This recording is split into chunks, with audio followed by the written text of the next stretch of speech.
Hi, this is Cece, and on behalf of Scrapbook Centrale, welcome to another edition of One Take Friday.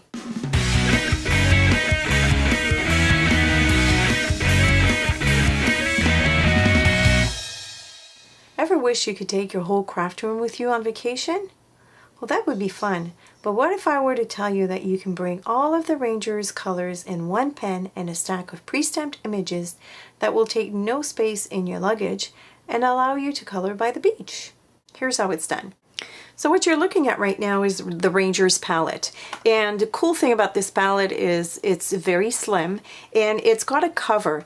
And it is very useful for what I'm going to show you today because this will act as your whole color library on the go. So you've got that little clip here on the side. You just have to release that little tab there to open it up.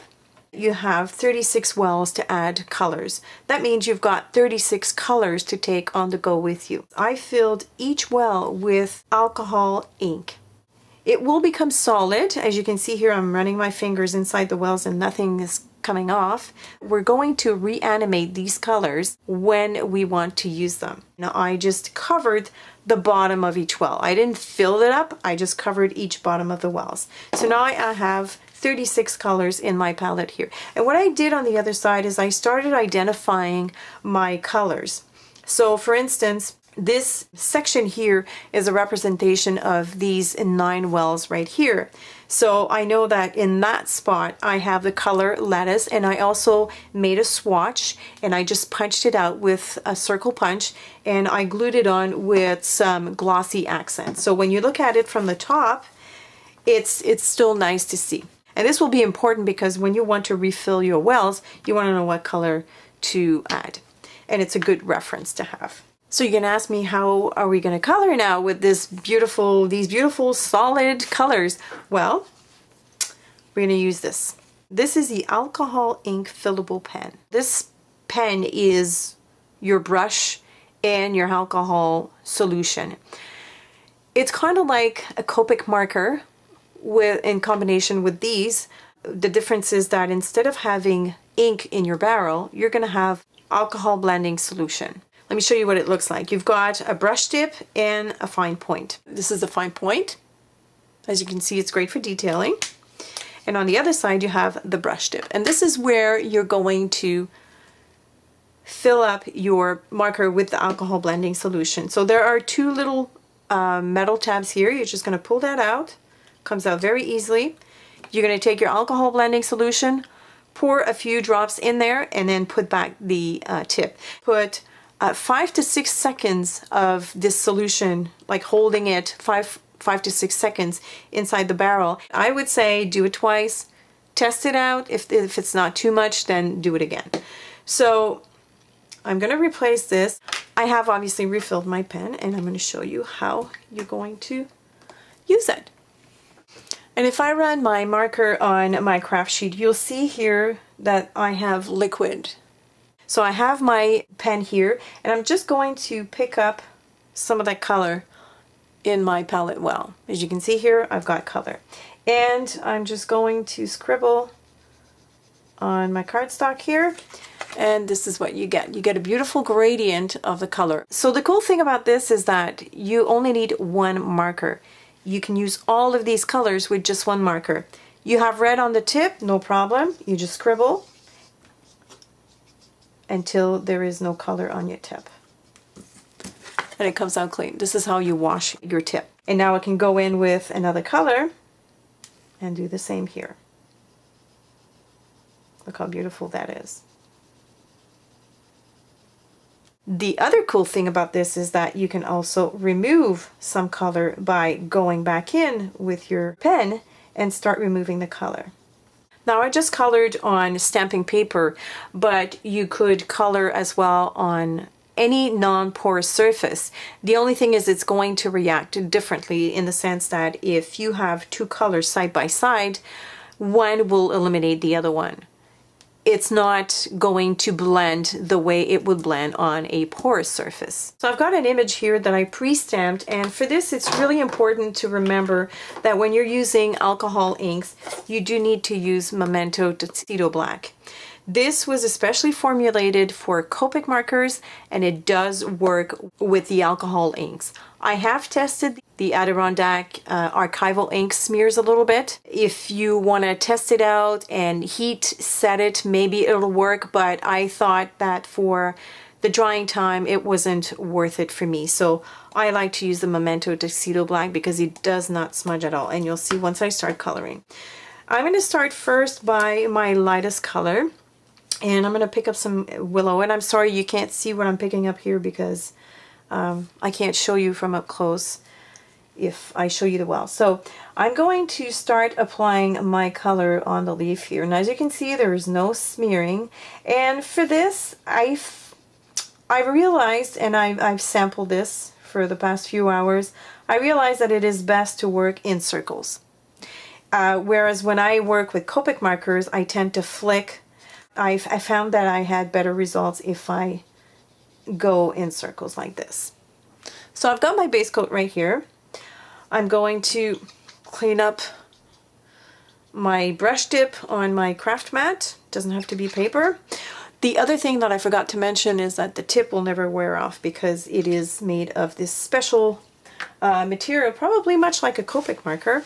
And I mean, I've used this and it's still pointy and beautiful. I'm going to go in with some lettuce, and I'm going to start adding some shadows.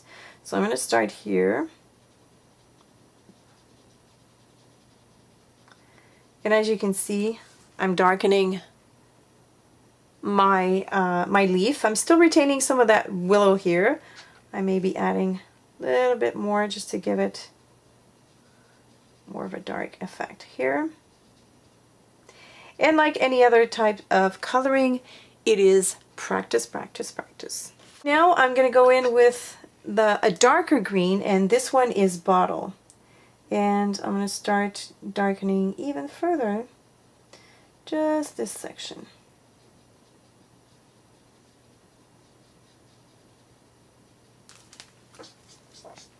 Like this. So you can see I'm starting to get a beautiful gradient. Okay.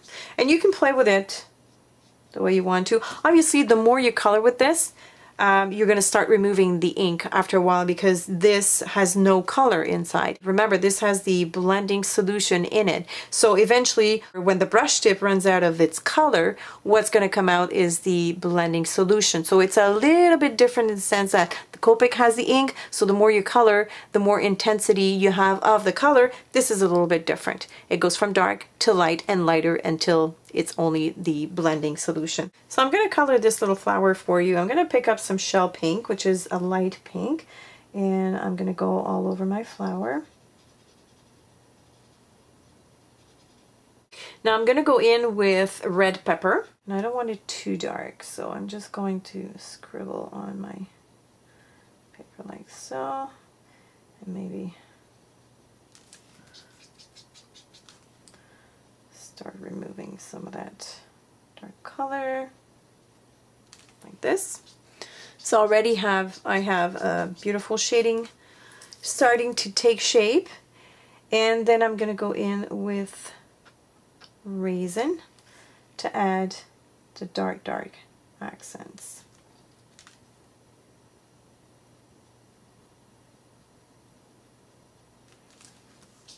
Just in some parts of the flower here, and blend that out.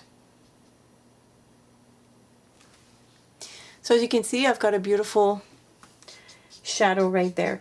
Because this pen has the blending solution and that eventually the color runs out, you can get some very cool shadowy effect around your images. Okay, let's go in with an eggplant, which is kind of like a bluish purplish color.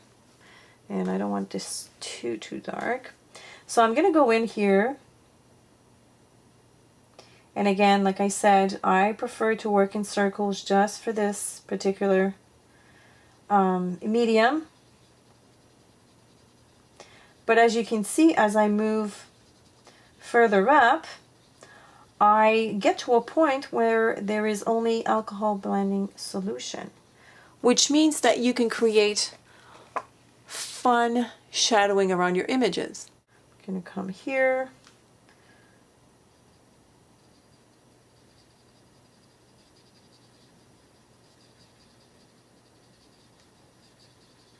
So I move from dark to very subtle in the background in no time at all. Here, let me do this. Okay, so this is very dark. Hope you can see this. And by the time that I come here, it's going to fade to nothing. I'm going to pick up some of the color, but this time I want it a little bit darker. And I want to start dotting and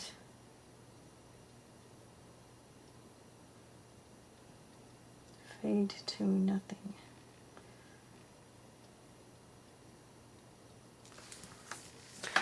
Look how cool that is. Can you imagine a beautiful background like this? Very dark around your coloring and then fading to nothing with little dots. Adds interest. It adds a fun, cool background.